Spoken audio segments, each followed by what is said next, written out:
Brian wrote back, and there is the letter, saying it will be £100. Not bad. So David Moore's paid the £100. The Beatles came along, and that's where I first met them. They were four very nice, very ordinary, lovely boys from Liverpool. They were lovely to get on with.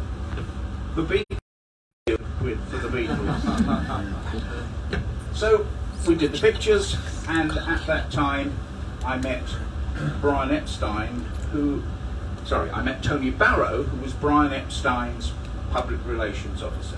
At that time, Brian, who had found the Beatles back in the 60s, started NEMS Enterprises in London, which was an agency for the Beatles and a lot of other groups that came down from Liverpool, Silverback, Jerry and the Pacemakers, etc., etc. So that's how I met Tony Barrow. He introduced me to Brian. Then I got involved with lots of other groups within the NEMS Enterprises and other groups also nothing to do with NEMS, people like the Rolling Stones, the Who, and other groups which I'm not going to name. But it was a wonderful time in the 60s, totally different.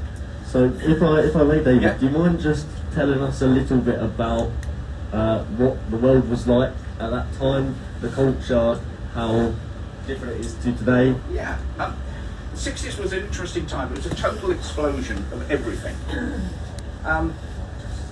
People didn't actually know what an avocado pear was, or an artichoke, or drink wine with their meals. It was a totally different culture.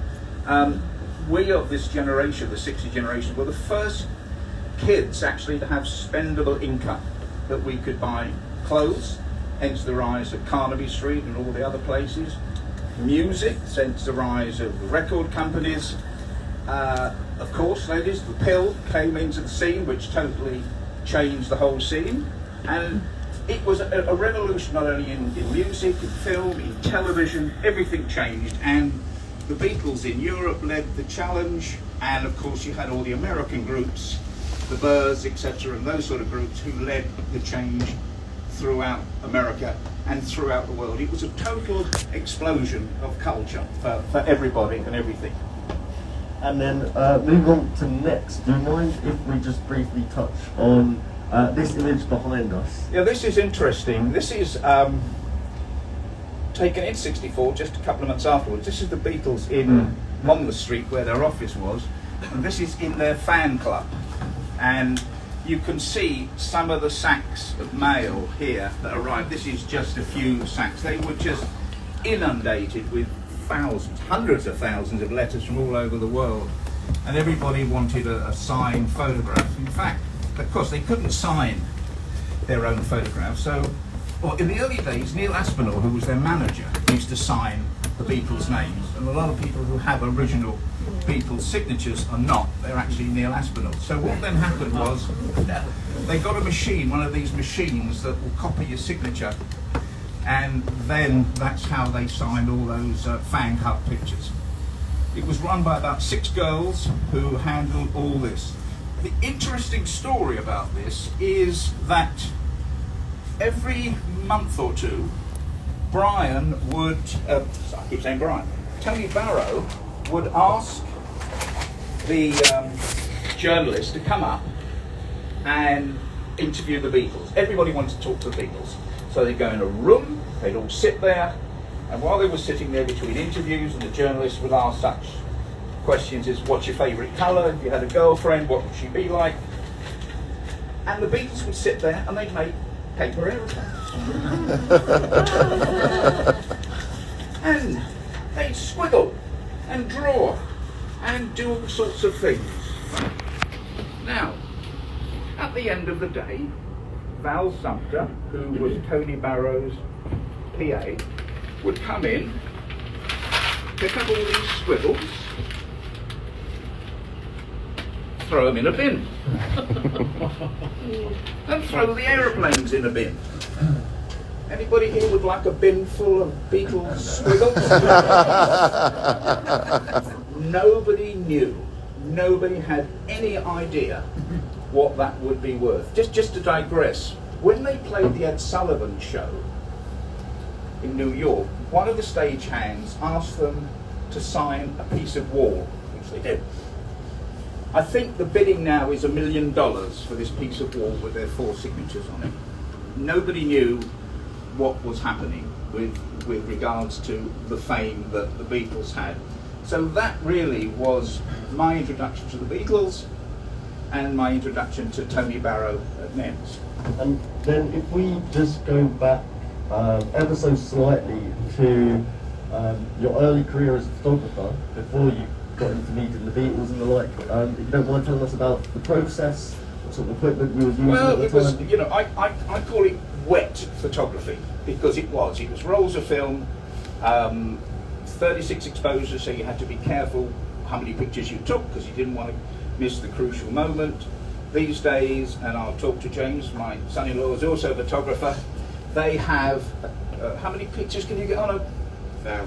Thousands. They can get thousands and thousands of pictures on a card. We were limited to 36 pictures, and you couldn't do anything with them. That was the image, that's what you got. So I learned to print, process, and I said do little jobs around, sort of little PR jobs. And then moving on, just from the era between 63 to 67, before we get on to I did a lot of pop, a lot of groups. Most of the groups in England, some of the groups in America, people like the Byrds and Beach Boys and others, the Rolling Stones here. It's very strange, because when you didn't realise what you were doing because you were there. It's only when you look back, 50 years later, you realise how fortunate you were to do that. I also got involved in films and television, which we'll come back to a little later. We now come on to, we'll skip to 67, which was the last time I met the Beatles. 1967, 24th, 25th of June, 1967. Audrey Singer, who was a producer, and the BBC came up with an idea of doing the world's first satellite multi-control room. That's not just multi-satellite, that means they had control rooms all over the world for a program to demonstrate the technology and to allow the 19 companies that took part to demonstrate their culture. We had Segovia, I think we had Maria Callas, different countries. Our segment was the Beatles doing, and I say live, because we'll come on to that in a minute, live recording of All You Need Is Love. And I believe you have a story about when Brian first presented the idea to the group. Brian Epstein never went into the recording studio. He kept well away. A couple of months before, he went into the studio and he rushed in, threw the doors open and said, I have signed you to do the most amazing television program, 400 to 700 million people, our world. And they looked at him like, yeah. John Lennon was very upset and said, you should have asked us first, because they didn't have a song, they had nothing. So they were very upset. In fact, John actually did not want to do it, but he was persuaded to do it, and it took 10 months, and you can check all the figures, and 10,000 technicians throughout the world to pull it together. It finally took place on the weekend of 24th, 25th of June 67. However, when I said it was a live recording, as you know, the tracks for songs are laid down at different times and in different studios. So weeks beforehand, the boys had been into Olympic studios and laid down different tracks, backing tracks, etc. What they were going to put on that night were the vocals. So, 24th was setting up. It was done at EMI's Studio 2, which is a massive studio where they normally have philharmonic orchestras. And what they wanted to do was to give the whole place a club-like feel. Now, I don't know if you can see this picture here, or some of them. They built a little set which they decorated with statues, balloons, and various other things to give the whole place a much more intimate atmosphere. That was where it took place. Now, 25th 24th they did all the rehearsals. 25th it's getting a little more tense because Brian is there, very unusual him to be there. John is still not happy about doing it. The afternoon, and this to me is one of the most remarkable pictures I've ever taken. None of these pictures are posed. Even having been together pre-Hamburg days, right the way through, they still sat down and had a cup of tea together, which I find remarkable that they could actually do that with what was going on with the group. And if I just may, how did you come about getting the opportunity to be the photographer throughout the live broadcast? They didn't want staged pictures. They wanted a photographic record of what was going on. And there is so much more than this. I mean, there's all the behind the scenes pictures of the set building and the engineers, etc., etc. So they asked me, they knew my style of photography, which was keep away, don't say do this, do that, and record exactly what happened on that night of the 25th. We did that, they liked what I did, and I hope it was successful. Some of the nicest pictures I've ever taken. Coming to the live recording, Johnny's really getting very strangely uptight about doing it. It was supposed to go out at 7:40, it went out a little late. They sang All You Need Is Love, and that was the end. However, it wasn't quite the end of the song because John didn't like his vocals. He didn't feel very happy about the vocals.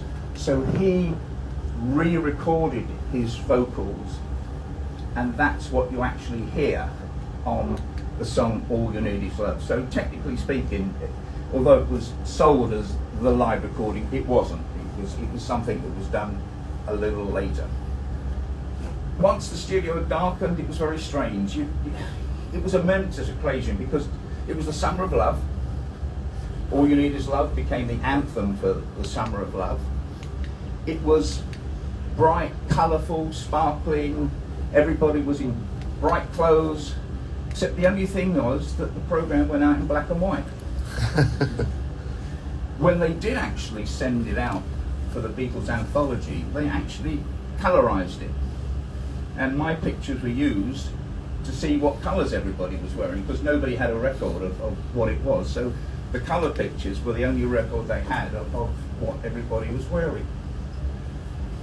Some of the people who were there was Eric Clapton, Marianne Faithfull, The Who, Mick Jagger, Keith Richards, and people said, well, why was Mick Jagger there?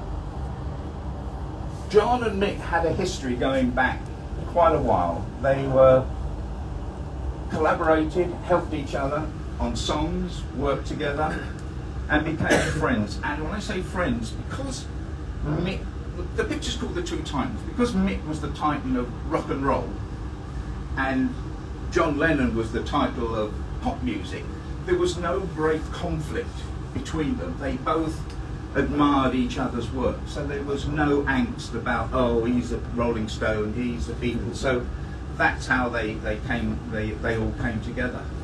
And if I may, yeah. What was it like meeting so many stars throughout the 2-day period? Would you advise meeting your heroes, or never meet your heroes? Take my advice: never meet your heroes. You can be very disappointed. There were certain people I always wanted to meet, and when I did, it's a very sad occasion. Because what you do, you see them on television, you see them in a film, and you think that's what they're like. But they're not, they're just people who play those parts, and when you do meet them, it can be a little disappointing. Very sad occasion, this. These are the last pictures ever taken of Brian Epstein and the Beatles. 6 weeks, I think 8 weeks later, he had committed suicide.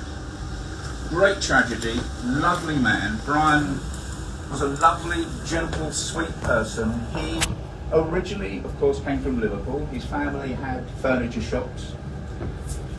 They opened a record store, and he had a talent for sort of spotting, and back in the 60s he went to the Cavern and saw the Beatles. And whether he was attracted to one of the Beatles is a story that is still untold. But he got hold of the Beatles, he signed them to his group, his company, and he changed them. They were scruffy, leather-clad group, and Brian put them in suits, cut their hair, which was totally anathema to them all, because as you know, going back to Hamburg days, it was leather jackets, ripped jeans, and he changed them all. But it was a very sad day when he died. Of course, when he did die, then the whole Beatles thing began to fracture. Paul McCartney wanted to be managed by Linda Eastman's father. The other three wanted to be managed by Alan Klein, who was a very tough New York manager agent. And this caused a lot of problems between the group. Also about that time, Yoko Ono came in.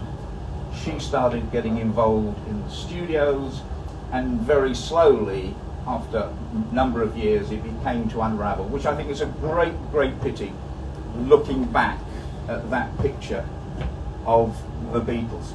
Interesting enough, you can see in some of the pictures the Beatles playing different musical instruments. Strange thing with musicians, they have a feeling for music, and nowadays I suppose they would just walk over and pick up the trumpet, or there's pictures of John Lennon playing drums on the accordion. It's an interesting thing how they can just have this feel for music and just pick up an instrument and play it, which is most, I mean, you've got Paul there playing the trumpet, most unusual. So. And just on the Beatles as a group while they were together, how was it being surrounded by the fandom that followed them? Did you get swept up in it at all, David? You got swept up in it, yeah. Thousands of screens. You've all seen the films of the Beatles coming back to Heathrow, playing Shea Stadium, tens of thousands of kids screaming, and that's one of the reasons they actually stopped touring. You've seen the Shea Stadium films.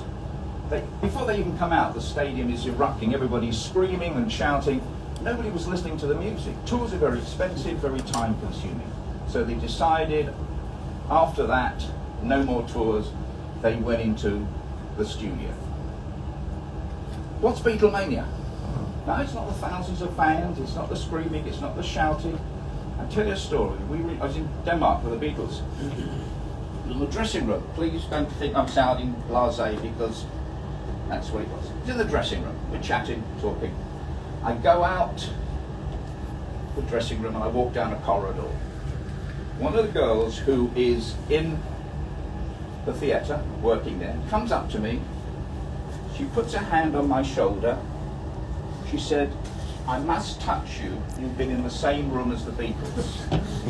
I want to do that later. Have to see my agent. That's Beatlemania to me. Nothing else. That as if these guys carried this aura, this magic, and if you got near them, you brought it with you.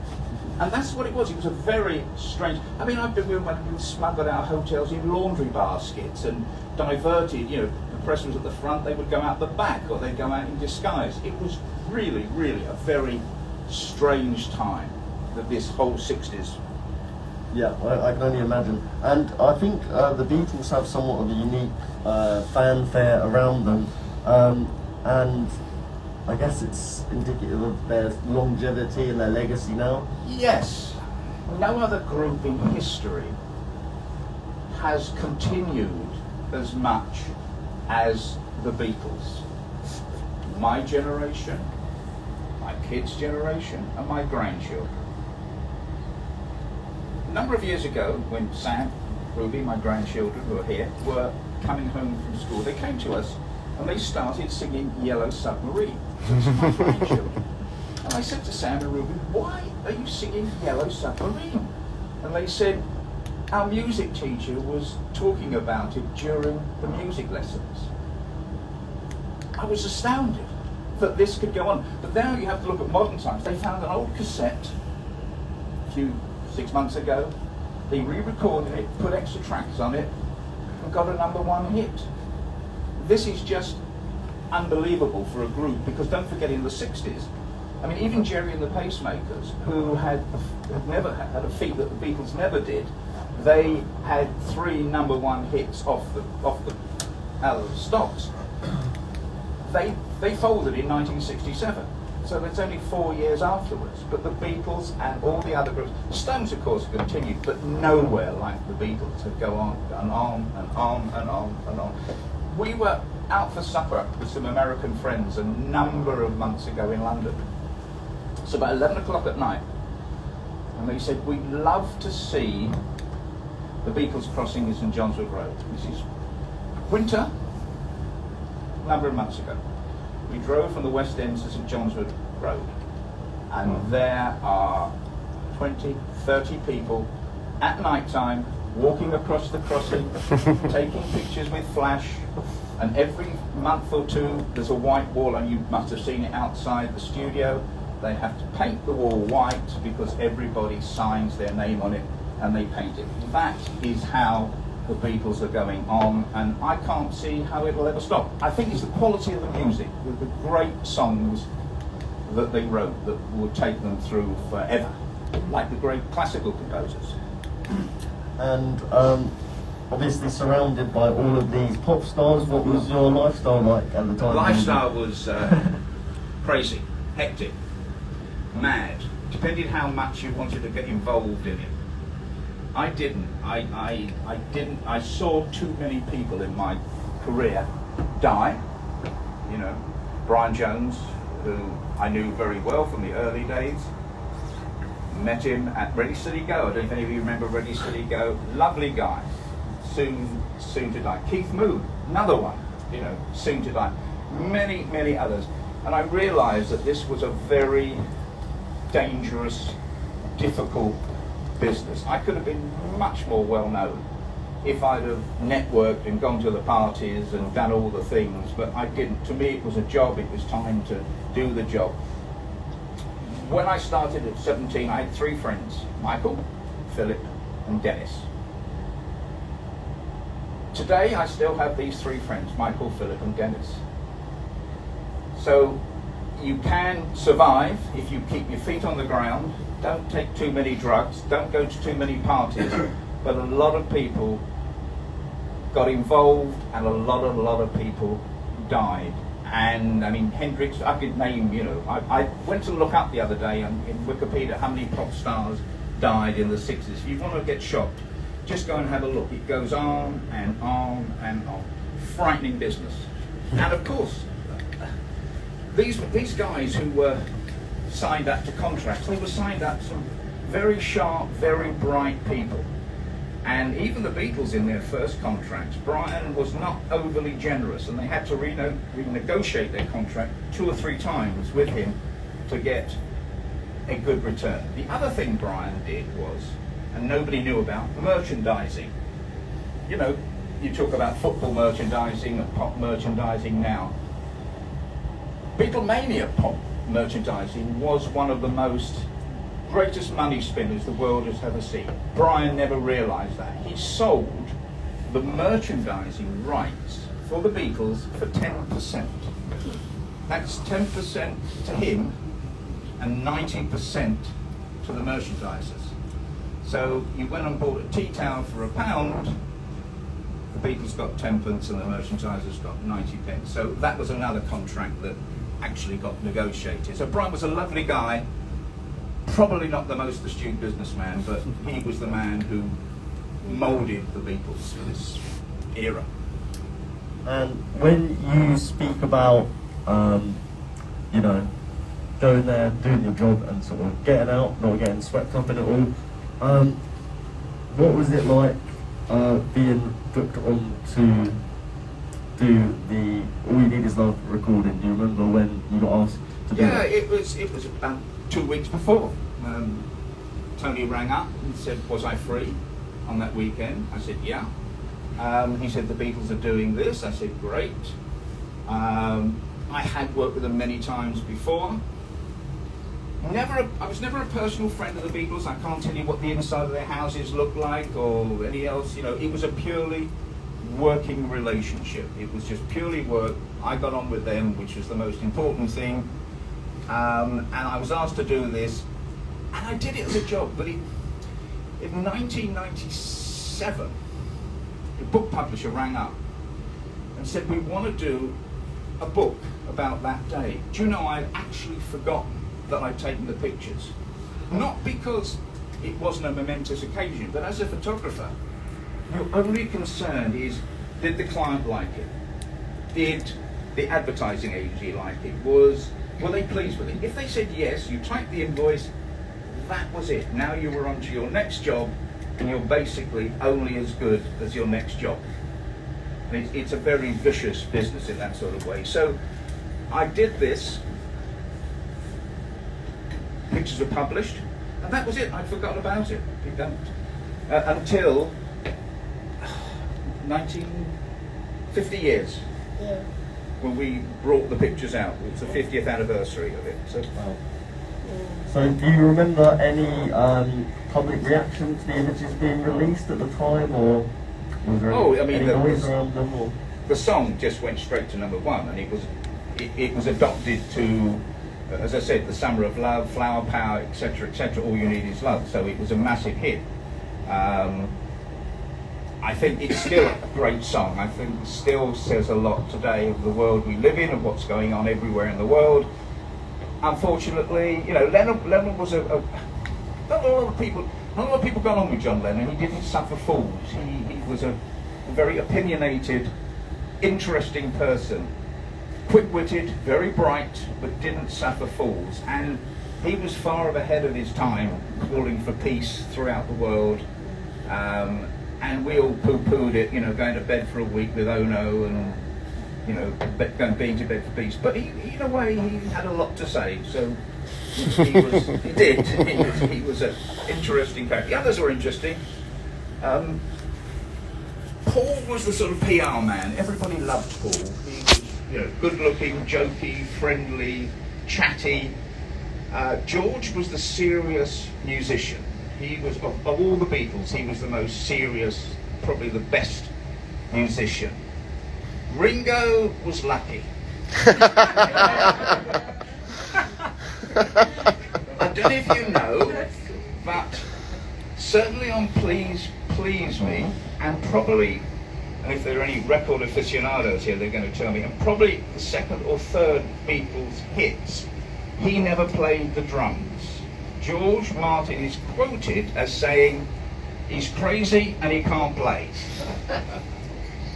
So they brought in a session musician called Andy White to the studio when the Beatles recorded these songs. Andy White got £5 and 50 pence extra for bringing his own drums along. He never got any royalties, nothing at all. He was just a session musician who happened to be there at the time. But Ringo, his drumming style changed over the years. He became an excellent drummer. He was inducted into the Rock and Roll Hall of Fame. So who's to say, you know, how he started? He made it in the end. Got there in the end. Yeah. Got there in the end, yeah. And then following on from this later in your career, you moved more towards film and television. Yeah, I'll go on in a second. I mean, while I'm here, has anybody got questions about these pictures that I can answer now before we move on to something else? Okay, we'll move on. If I may, I have a question. Go on then, you've got a question. Yeah, so was it difficult working with colour film cameras and long lenses in the 60s, or was it a very straightforward process? No, it was, for what we knew, we only had film. It was very straightforward. We had 36 pictures. The film wasn't very fast, i.e. that didn't capture much light. Problem was, that's why the only pictures you'll see in colour were taken on stage, because that's where there was enough light. The rest is in black and white. Nowadays, they literally can photograph a black cat in a coal cellar and get amazing pictures. So we were really stuck with the film and the cameras that we had. Not like today, where with digital photography, it's just... I gave up before digital photography came in, I'd retiring in '92 because I'd started when I was 19, and quite interestingly, there's very few of us left. If you think I photographed the Beatles when I was 19, and other photographers around were 5, 6 years older than me, I'm one of the last few left who actually was there with the Beatles. I shall be 80 in August, so very few of us left who actually was there in those early years of the Beatles. It was an interesting time, and I look back with it with great fondness. Can I ask a question? Of course. When you were taking the photographs, were you just randomly taking photographs, or were you having to wait to be asked to take No, nothing. poses? No, nothing is posed. Everything so you just have the everything is freedom as to- you see it. Nothing was Yeah. posed, and that's what they liked. Yeah. Even the Lennon and Jagger pictures, nothing was posed. They you know, when you're in a recording studio doing it, they don't want to be asked to stand up and do this. No, nothing at all. Brad's going to prompt you. Yes. Any more on the Beatles from anyone, or should we move ahead a little bit? Okay, all seems happy. I've just been past a list of all of the film and music stars that you photographed, and there's just some of them, and it's quite the list. For you, are there any standouts in your mind? I've moved from the music industry, and I'm not going to go back and talk about everybody I photographed because it's just people I photographed. You didn't really know, when you were there, you did not really know how important it was. But I then moved into film and television, and I met some great heroes of mine who were wonderful. One of the most charming guys I ever worked with was a guy called Charlton Heston, who goes by the name of Chuck. You don't call him Charlton on the set, he was Charlton Heston, called him Chuck. He is producing a version of Antony and Cleopatra for the university educational circuit in America, where they produce these films, show them to the students. So he is producing this version. Hildegard Neal plays Cleopatra, he plays Antony. We'll be shooting it outside Madrid. It's a scene on a river, lots of barges, lots of boats, lots of extras, lots of people on horseback, and she is supposed to come down on the barge on the river. Lovely, bright, sunny day, everything's looking good. Takes hours and hours to set this up. Now, Heston, as you know, had played Moses in the Ten Commandments, the greatest story ever told, he starred in, and Ben-Hur. So he had a sort of affinity with him. So we're filming, and suddenly it starts clouding up. And it starts getting greyer, and everything stops. And suddenly, as in Spain, the heavens opened, and everybody runs for cover. They put this enormous umbrella over the camera. I rush under this. Heston's there, a few of the camera guys are there. And Heston, don't forget, he's the producer, time is money, looks up at the sky and says, "After all I've done for you." Absolutely true story.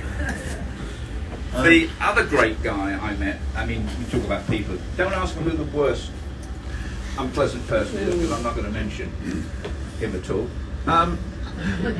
David Niven, I don't know if you know David Niven, an absolute lovely man, beautiful manners, great style, great charm, great storyteller. Treated everybody the same, and when Niven died, he is buried in Switzerland, at a little village called Châteauneuf. He received a wreath from the porters at Heathrow Airport, and it said, on the wreath it said, "To the finest gentleman who walked these halls." He made everybody, every porter feel like a king. That's quite an epitaph to go out of your life with. He was an absolute charming man, and so was Roger Moore, who we all know from television. Roger was one of these guys, again, taught me a lot. Roger had this incredible memory about people. And I was at Pinewood Studios with him once, and we were walking through the studio, and he'd see somebody, he'd go, Hello, Bill. How's the dog? Oh, Bert, how's the wife's leg? He remembered what people have told him, what people had mentioned to him. He was a very, very, very caring and interesting person. And another very famous person that I'd like to ask about is Michael Caine. Ah, How was your time working with him? Michael Caine, I first worked with on Alfie. Didn't work with him too many times, but I worked with him on Alfie. But this is a very interesting story. My friends I'd mentioned are over at my parents' place, and we're there, and the phone rings. I said, Dennis, would you please just get the phone? Absolutely true. Suddenly a voice says, hello, Dave, it's Michael Caine. Dennis goes, who are you? Hey, it's Michael, was Dave there? It took him a number of minutes to realise that it was actually Michael Caine.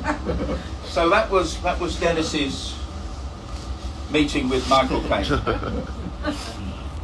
And if I may ask about, you worked with Cilla Black as well. Cilla Black, early oh on in your God, career. yes, she was. Cilla Black is what you saw. What you saw on television, that was Cilla. I mean, she was this gregarious, outgoing, lovely, lovely girl from Liverpool. I first photographed her when she came down to London in Regent's Park, strangely enough. And we're doing these pictures, which I think were for an EP. And we're working away. She's very sweet.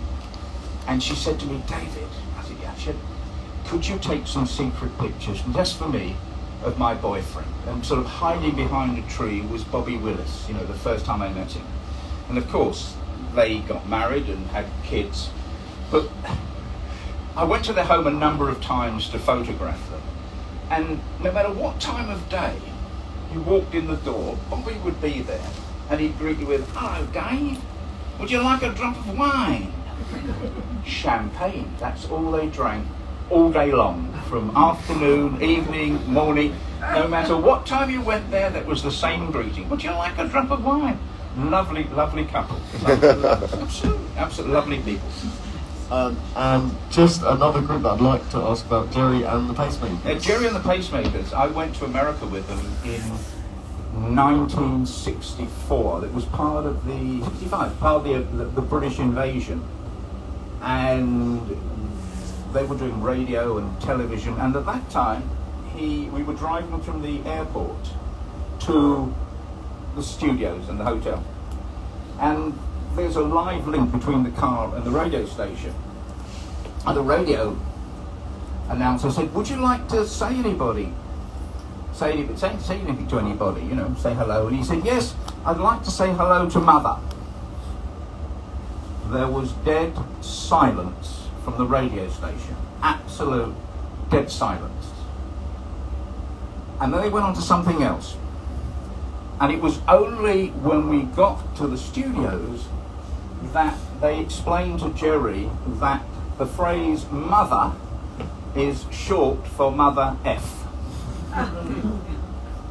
No one was to know that, and it caused a big problem actually with the radio station. But they explained it to Jerry, and it was never used again. But interesting, as I said before, Jerry had 3 #1 hits. 4 years later, they folded, and there were a number of. Do you remember a group called Hedgehoppers Anonymous? It's Good News Week. 1 hit, and that was the business. 1 hit, and then you're out. And you're done, yep. And just the final one that I'd like to hear more about, your time working with Judy Garland. Very sad. Judy Garland, most wonderful, wonderful, wonderful entertainer. Drugs, drink. The story with Judy Garland was that MGM didn't want her to grow up, so they kept on giving her pills to stunt her growth, and pills to keep her going, and pills to put her to sleep. So she was a junkie before she became famous. I photographed her a number of times, and I was there one evening. She had been asked to play the Talk of the Town in London, which was in Leicester Square. I was there, and Judy's supposed to come on at 9 o'clock. By 9:30, the audience is slow clapping and booing. And you think this is one of the greatest stars, childhood stars that we'd ever seen. 10 o'clock, there's pandemonium. We're still booing and slow clapping. She actually stumbles onto the stage, has to be helped onto the stage, and tries to sing a couple of songs, and then is literally helped off. And it was such a tragic end to see this amazing, amazing star that drugs and drink had taken their toll of her. So it was a very, very sad occasion. Well, thank you for sharing the stories about all of the stars you worked with. If we jump forward a bit, photography now is very digital. It's very different to when you were practicing. Oh yeah, photography now is totally different to what I used to know.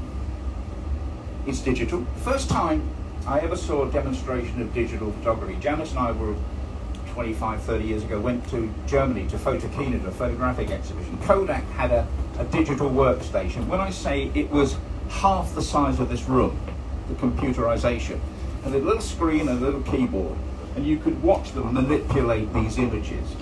My son-in-law James, who is here, is a social and personality photographer. We were talking the other night about photography, and I was looking at some of the pictures that James had shot. It was of King Charles, and I said, it was a great shot, and there was somebody half behind him, and I said to James, can't you remove that?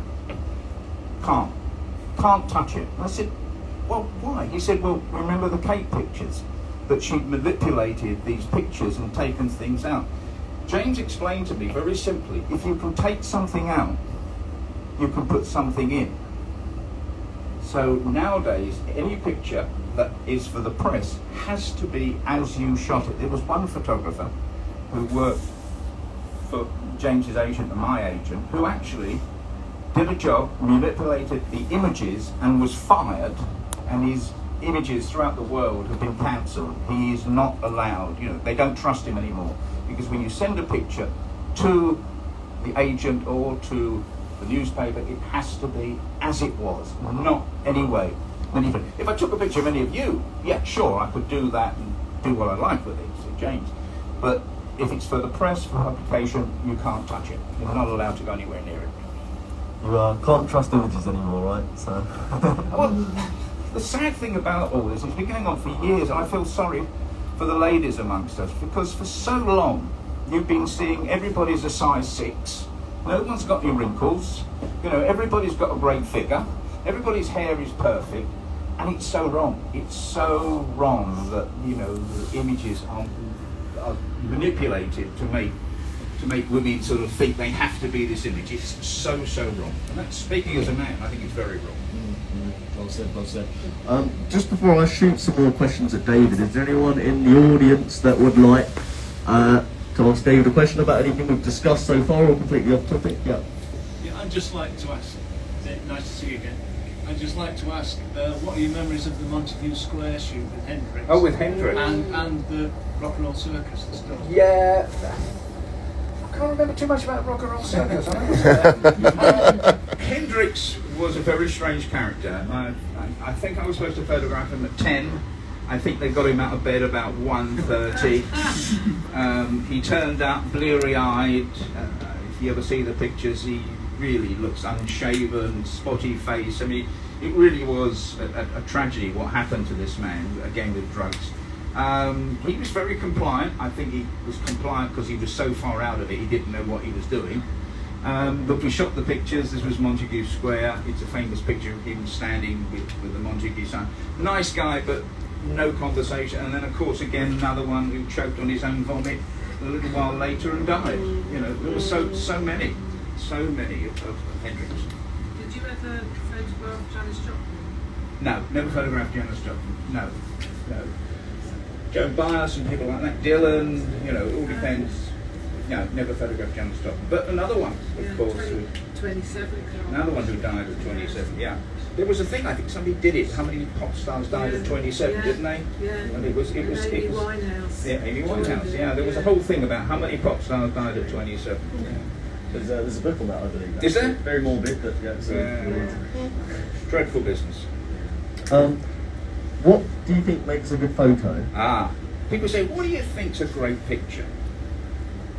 Right, well, tell you a story what makes a great picture. Richard Avedon, one of the greatest of American photographers, was asked to go and photograph Muhammad Ali. We all know what Muhammad Ali was. He was a boxer. So off goes Richard Avedon and he photographs Muhammad Ali. Now, if you were going to photograph Muhammad Ali, what would you photograph? His face? His arm? His leg? Avedon came back with one picture. It was a picture of a fist. That's all. That was Muhammad Ali. It was his fist, and I thought that was a great picture. I thought, clever. If you ask me what a great picture is, it's a picture I look at and I think, wish I'd have taken that. That to me is a great picture. Oh, and there's one, what's the picture downstairs I saw with the crown?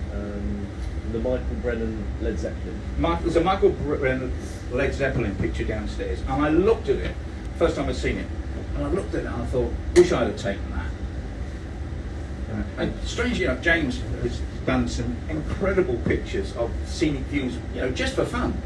And I look at them and I think, you saw it, I wish it's the way people see things. Because what do you do with photography?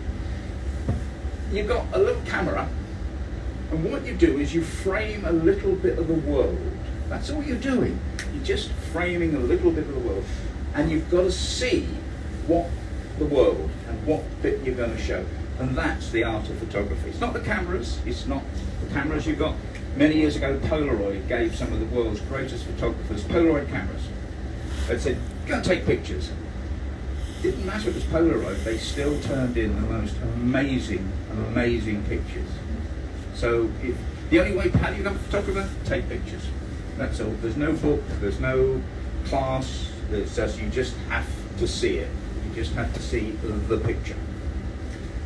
And just on that, why did you retire as a photographer as such, or stop taking pictures?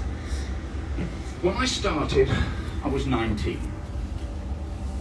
The people I worked with, like the Tony Barrows and all the other PR people that I knew, were, let's say, 10 years older than me. Now I'm 29, 39. Now I'm 39, 49, 50s and beginning to retire. My style of photography is changing. As fashion changes, time moves on. If you asked me to photograph a pop group now, I would probably do it in the studio exactly the way I did it in the 60s. Because that was my culture, that's where I was brought up. So I suddenly realised all these people I knew, my contacts, and the styles were changing and everything was changing, and I thought, it's time to give up. I checked, it was 1992 the last time I took a picture. So, and I can't remember it was a pop group, but I can't remember, and that's why I decided, because everything had changed, and then digital, when did digital come in? Early 90s, so digital was coming in. I mean, you have to understand, before digital, I'm just briefly waffling, but you had a guy photographing a football match. He did it on a film.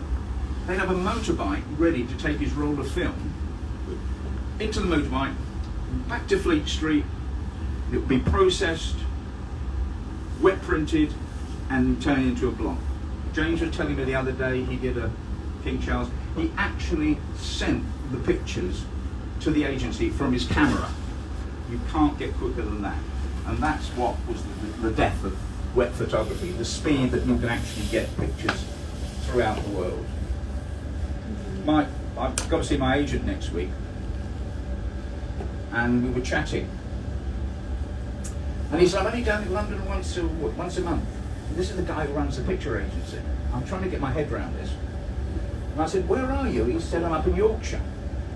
But it doesn't matter where he is, because if it's digital, and we've all done it, you've emailed a picture to a friend in Australia, and they've got it in seconds.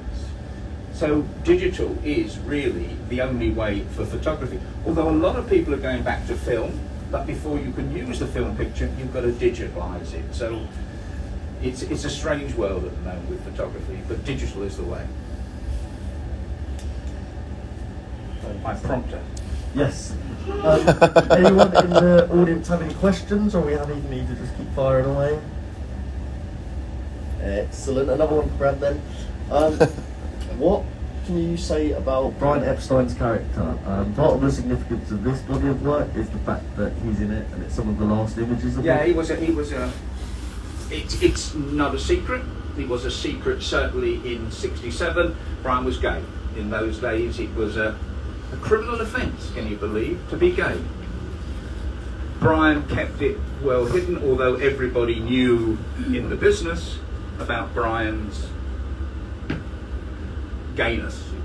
Lovely guy, great man, very gentle, very kind, but he was tortured with this secret coming out. Don't forget, he is the manager of the greatest pop group the world has ever seen, and can you see the headlines, you know? So he was terrified about this secret coming out. He was down in the country with a group of friends. They were supposed to have a party in the country. He went down there, he wasn't feeling well.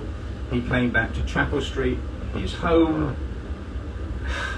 Whether he did it on purpose, whether it was, I always like to think it was an accident. I always think, but he was found dead the next morning, and none of the Beatles attended the funeral. Their reasoning being they just wanted a funeral for Brian and the family. I don't know, maybe there were other reasons why they didn't attend. So no group has had more written about than the Beatles, so there is so much you can find out, you know, that will corroborate what I've said and probably change some of what I've said.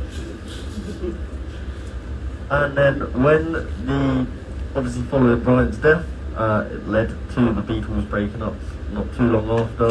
Yep. How was that just culturally at the time? Did you have any sort of feelings about it particularly? You can't go on singing Please Please Me She Loves You, you know, forever. You know, these were creative singer-songwriters, and once other influences came in to the studio, Yoko Ono came in, there is the story one day that actually George Harrison walked out the studio and went on holiday for 2 weeks and refused to come back to the studio because he was so fed up with Yoko interfering about what was going on. Long way from All You Need Is Love, She Loves You, Please Please Me. They'd also gone to India, the Maharishi, their Indian music, so things were changing very, very quickly. And when they broke up, I don't think a lot of people understood. The story is that John Lennon walked into a meeting that had been called and he just said, I want a divorce. That's all he said. And Paul said, so do I. And that was it. And they did their last concert on top of their offices. That was it. You know. But the music goes on and on and on. Certainly does, certainly does. Just touching on a few photographs that we have on the wall. Going back to the canteen image that we have. Yeah. Have you ever worked with any other groups that are that sort of close-knit offset when they don't sort of need to be spending time together? Never. I've never worked with a group who were so close-knit.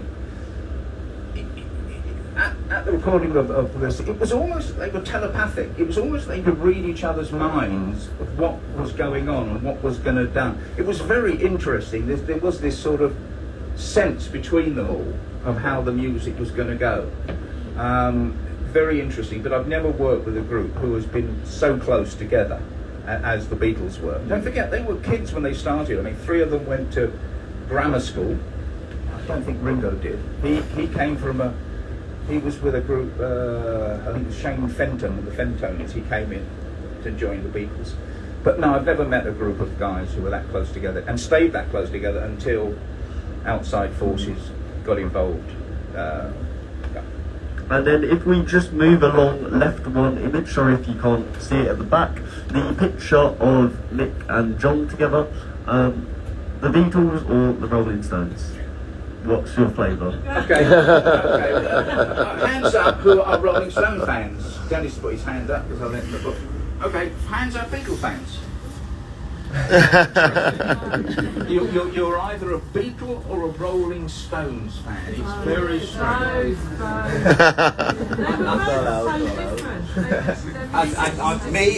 I was a Beatles fan. Not as soon as I met them, I was a Beatles fan. I loved it. Rolling Stones, it's a different genre of music. If you want to read a great book about the Rolling Stones, Keith Richards has written a book called Life. It's about his life, and you'll come out dreadfully depressed because the number of times he went cold turkey and stuck needles in his arms, etc., was frightening. That was the culture. That was the culture. So me, I was a Beatles man forever. Yeah. Favourite Beatles song? All You Need Is Love, perhaps? That's interesting. She Loves You. I think that's. I think it's one of the first songs. I think it's got a raw energy. I think it's a great song. It's a raw energy. The Beatles lost my following when they went into their sort of Indian phase of music. I never quite got that. It wasn't. But it was for them. It was the progression. I mean, George, of course. They all went to India and hooked up with the Indian culture. And George was the only one who retained that culture right to his dying day. The others sort of fell away, but he was the one. He actually funded the Hare Krishna home temple in Boreham Wood, not far from where I live, in Elstree, and it's still going. I was coming here on Tuesday, and there across the road was some Hare Krishna guys selling books and doing the music, and I thought, still going. And just from, I guess, your own taste, do you have any particular shot from the 2-day session that is particularly close to your heart? Or I'll go back again. I go back to the canteen picture. To me, it's just the ultimate picture of 4 lovely guys. This is interesting, actually. If you ever look at this picture, you see this guy sitting here. You can see it later. That guy sitting there is actually Paul McCartney's brother, Mike McGear.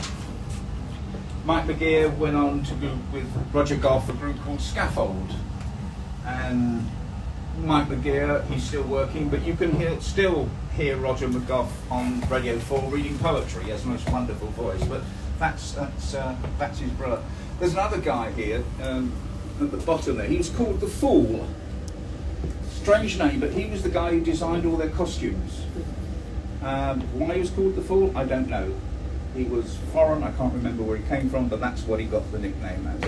Jane Asher, of course, a long-time love of Paul McCartney. I think the attraction was her father was a doctor, they lived in Wigmore Street, great class, great style, and I think it changed Paul a lot when he met her from, this sort of rough Liverpool lad into a more charming, sophisticated young man. Okay, so we've been running about an hour. Is anyone like to ask David a question? Oh God, son of a Yes. Did you know how iconic and brilliant boys would be when you first met them? No. Nobody had. It never happened before. Philip Michael Dennis, by the way. Yeah. Only Philip Michael Dennis. Nobody knew. Nobody had ever experienced this before. I always describe it as standing on a station, and in the distance there's this tiny little dot of light. And you're watching this little dot of light, and this is the Beatles. And it's getting bigger and bigger, and suddenly you hear the thunder, you hear the noise, you hear it, and suddenly the train passes the station, and the station rattles, and that was the Beatles. Nobody had experienced anything like this ever. So it was totally unknown. I mean, I went back to the story of the Beatles scrap papers. Nobody had any idea what these things would be worth. You still see today so much memorabilia, and be careful if you do buy it, because a lot of it is not signed by the Beatles, because the only albums they ever signed quite a lot of was the first album, Please Please Me, because it was the first album you could still get at them at the stage door, etc. A lot of the later albums that you can buy with the Beatles signatures are not the Beatles signatures, because by that time they'd really become excluded from everybody. So be warned if you're going to buy anything from the Beatles signatures. And then, what was the demographic of the Beatlemanias, I guess you would call them. I would imagine it was primarily young ladies that were going young wild. girls, boys. It was everybody. It was everybody. You know, everybody went to the theatre and screamed. I think I saw them work with the ones at Finsbury Empire. I think it was Finsbury Empire, and the screaming started long before, and nobody actually listened to the Beatles. They just wanted to see them and tear their clothes off. I wonder what would have happened if they actually had torn their clothes off. But that's another story for another time. Fantastic. Any other audience questions? Ron Grant, don't talk about Liverpool. My wife was just down in the chair. Claimed she went to a number of Beatles concerts and never heard a word. She was screaming at it. Absolutely. A song or two. Yes, sir. And Elaine was leading the screaming, I hear. It runs absolutely right. People went to the Beatles concert, they paid good money in those days, and you couldn't hear a thing. So why were you going? The Beatles realised that. Don't forget, they were great songwriters. They wrote some of those amazing songs. And they wanted people to hear their music, as any person who paints wants to see their painting. I want you to see my pictures. They wanted to be appreciated for their music. No way. So that's why they stopped. Dennis. On that point, show of hands for anyone who saw the Beatles at the Pigalle just down the road, and they did show there. Yeah, Michael Phil and Dennis Wentz. Yeah, but they played. Brian was very, very honest businessman. He had signed a number of these £100 contracts for the Beatles, and there was a nightclub in the West End called the Pigalle, and they actually played that, and this was after the release of their records. There was he never tried to get them out of these contracts, by which time they were getting fortunes. They had a contract for £100, and they played the venue.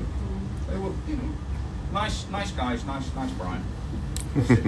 I did see, I don't know if you saw, there was a programme about Cilla Black, that lovely actress who had the girl of a million voices. Sheridan Smith. And I was desperately upset. She was brilliant, and Sheridan Smith was just superb. But the guy who played Brian Epstein was absolutely horrendous. Brian was nothing like that, and I think that's a great shame when people see real life people portrayed on television nothing like they are in real life, which is a great pity. Okay. Anyone else up? Yep. What was your go-to film in the 60s? Film, any photographers here? No, go-to film, very briefly. In those days we had black and white film, which was very fast, which, when I explain it could absorb a lot of light. That's that. Films had different ASA, American Standard Association ratings. This is for a non-photographer. The lower the number, the less light it can absorb. So if you had a 100 ASA film, it was pretty slow. This film was shot on 400 ASA, but by leaving it longer in the developer, you could make it 800 ASA. That's why now they don't have ASA. They can, digital everything's free for all. So yeah, that was shown on Tri-X. There you are. Still get it. So yeah. Okay. Anything else I can help? No. Right. I'm going to tell you one interesting story. When you're a photographer, you've also got to be a detective. My agent, I was connected. I rang everybody I knew. I went through Spotlight, which at that time was the Bible of actors, actresses. Spoke to all the agencies. No one had heard of this guy, Raymond Love. Never heard of him. Sent to Dave, can't find him, don't know where he is. I went to see Fiddler on the Roof, and I always like watching the credits. And I'm watching the credits, Raymond Lovelock, there he is. Well, I don't know if you saw Fiddler on the Roof. He was the blonde guy who married one of Tevye's daughters. So now I've got him. So I find him in Rome, of all places. Go and photograph him, most lovely guy, sent the pictures off Japan, and they were extremely happy. So it shows you have to be a bit of a detective. Sometimes you get strange requests to doing pictures. The funniest thing I've ever been asked to photograph was a blackout. Absolute serious. I was asked to photograph a blackout. Ben Jones was the night picture editor of the Daily Sketch. And for £6 I would go and do little jobs for him. He rang me up one day. He said, David, I want you to get down to Theatre Land, Shaftesbury Avenue, there's been a blackout. I said, yeah. He said, get us a picture. Really? Wasn't able at first. So off I trot down to Shaftesbury Avenue, and it's totally black. Except when I look down Wardour Street, down to Coventry Street at the bottom, all the lights are on. And there's a policeman on point duty. So I did this silhouette picture of the policeman on point duty against the light in Coventry Street. They were amazed, you know. Published all over the, you know, published in the Daily Sketch front page. You know, blackout in, that was my strangest assignment, photograph a blackout. Quick question. What are your thoughts about the way the paparazzi behave? The reason the paparazzi behave the way they have to is very simple. When I was in photography, I would have certain connections with certain people, certain PRs. And women's would ring me up and say, can you get an at home on Cilla Black? I'd talk to Clifford Elson, who was her PR, say, Clifford, women's own want to do it. Yeah, great. I'll talk to Cilla, say, yeah, David, she'll do it, you know, it will be done. Nowadays, you have to go through the assistant PR, to the PR, to the digital manager, to 5 or 6 people. You cannot get at these people. They have surrounded themselves by so much bureaucracy that the only way you can get pictures of some of them is paparazzi. Sometimes it's wrong, it's very intrusive, it shouldn't be done, but that's often the only way you can get pictures of these people. And if someone's getting a divorce or someone's whatever, the paparazzi will get a picture. Intrusive paparazzi photography, we all want to know, we're all responsible. They do it because we want to see it, we want to know what it is, you know, so that's why they do it, you know, Princess Diana on the boat, that's why they do it, but it's basically because you can't get to these people, they're just hidden. I did remember Ready Steady Go. No, you wouldn't remember Ready Steady Go. Oh, stuff. 1890. Ready Steady Go was a pop show down in Kingsway, rediffusion, down in the basement. You'd have the Beatles, Rolling Stones, Sandy Shaw, The Who, on in the same show. Round the back of the studio would be 20 or 30 kids. No security, no ropes, nothing. The Who would come on and do their thing. They'd come off, they'd stand at the back with the kids, and everybody would chat. The Who would go off. There was no pushing, shoving, grabbing, asking for autographs. It was a totally different thing until hysteria came in with the Beatles, and then that's basically what happened. Much more innocent time. Fantastic. And any final ones? Yes.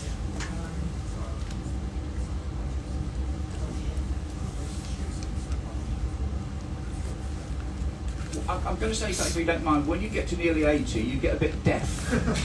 Move forward. Hang on a minute. Out comes, hang on. Oh, on that deaf, come on.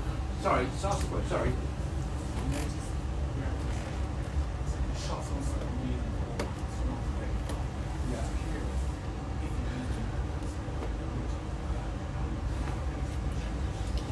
Right, okay, we're back to a technical photographer's question. I'll be very brief about this. The question was, if you didn't hear it, do you prefer 35? So there's two sorts of cameras that we use. 35mm, which is the film everybody used, and then there's 2.25 film that we use. These pictures in colour were shot on 2.25. All this stuff was shot on 35mm because the film was quicker, the lenses were quicker. I haven't taken a picture in anger since 1992. And I do have a digital camera, and I take pictures of the family, and that's about it. And you know, how many pictures do you print out every time you take pictures? 1, 2, And that's what killed Kodak, Fuji, that's what killed Ilford, because they thought when the digital revolution came in, people would still use film. I mean, how many of us went on holiday, came back, sent off the film to Troopit, you know, you got your prints back, right? And half of them had a yellow streak round it. And we've all done it, even me. True? Okay. Any sort of closing remarks from you, David, before we wrap up? No, it's just nice to see everybody. It really is lovely. You've all taken the effort to come and see me. I hope you found some of it interesting, some of it... Just want to say one thank you to my wife, Janice, who has done the most incredible amount of work in researching, and there's volumes of paperwork, and has been in constant contact with Brad and Javier. So thank you, and thank you both also for all you've done. Thank you, David, if we will. Thank you.